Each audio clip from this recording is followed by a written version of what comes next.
ఈరోజు దేవుని వాగ్దానం. Today God's promise. పేదలకిచ్చువానికి లేం కలుగదు. సామెతల గ్రంథము 28వ అధ్యాయము 27వ వచనం. He who gives to the poor will lakh nothing. Proverbs 20th chapter 27th verse. మనము పేదవారి పట్ల దయాగుణము కరుణ చూపేవారిగా ఉండాలి. లేని వారికి ఒక ముద్ద అన్నం పెట్టడానికి వెనుకడుగు వేయకూడదు. మనం కరువులో ఏమీ లేదు అన్నవారికి సహాయపడాలి. నీకున్న దానిలో పేదలతో పంచుకున్నప్పుడు దేవుడు నీ ప్రతి అవసరాలని ఎప్పటికీ మనం చూపించేదే మనకు తిరిగి వస్తుంది. మనం చేసే సహాయాలకు ప్రతిఫలం తప్పక పొందుకుంటాము. ఆమేన్.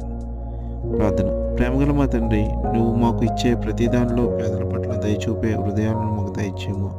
లేని జీవితాలతో మమ్మల్ని ఆస్వాదించి నీ కృపలో భద్రపరచుకోమని, ఇతరులకు ఆశీర్వాదంగా ఉంచమని యేసు నామములో ప్రార్థిస్తున్నాము తండ్రి. ఆమేన్.